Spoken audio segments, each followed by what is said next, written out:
নমস্কার বন্ধুরা, recruitment update YouTube চ্যানেলে সকলকে স্বাগত জানিয়ে আজ 12/1/2025 পশ্চিমবঙ্গের 2025 সালে যারা মাধ্যমিক পরীক্ষা দেবে তার ভূগোলের সাজেশন আমি শেয়ার করছি। এর আগের ভিডিওতে 2 নম্বর, 3 নম্বর এবং 5 নম্বরের প্রাকৃতিক ভূগোলের যে প্রশ্নগুলো করতে হবে ভালো করে সেগুলো আমি আপনাদের সাথে শেয়ার করছি। তার বাইরেও যেটা ইম্পর্টেন্ট সেটা আপনারা বা তোমরা ভালো করে পড়ে নেবে।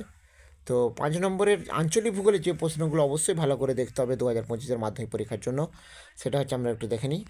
চা চাষের অনুকূল পরিবেশ, আর এখানে একটু বলি চা চাষের অনুকূল পরিবেশ যখন লিখবে, অনুকূল প্রাকৃতিক পরিবেশ, অর্থনৈতিক পরিবেশ দুটোই লিখতে হবে। আর হচ্ছে চা চা উৎপাদন কেন্দ্রের নাম দিতে হবে আর ছবি দিতে হবে, একটা ভারতের ছবি এঁকে চা উৎপাদক অঞ্চলটা দেখিয়ে দিতে হবে, তবে ফুল মার্কস পাওয়া যাবে। তারপর পূর্ব মধ্য ভারতের লৌহ ইস্পাত শিল্পের কেন্দ্রীয় ভবনের কারণ বর্ণনা করো, কম চাষের অনুকূল পরিবেশ বর্ণনা করো, ভারতের অসম জনসংখ্যা বন্টনের কারণগুলি বর্ণনা করো, ভারতের পশ্চিম উপকূল ও পূর্ব উপকূলের মধ্যে পার্থক্য লেখো, উত্তর ও দক্ষিণ ভারতের নদ নদীর মধ্যে পার্থক্য লেখো, প্রস্থ বরাবর হিমালয় পর্বতের শ্রেণীবিভাগ করো, ভারতের জলবায়ুতে মৌসুমী বায়ুর প্রভাব লেখো বা মৌসুমী জলবায়ুর বৈশিষ্ট্য হতে পারে, লিখতে পারে, প্রশ্নটা আসতে পারে। ধান চাষের অনুকূল পরিবেশ লেখো, পশ্চিম ভারতের কার্পাস বন শিল্পের উন্নতির কারণ বর্ণনা করো এবং কার্পাস বা তুলা চাষের অনুকূল পরিবেশ লেখো।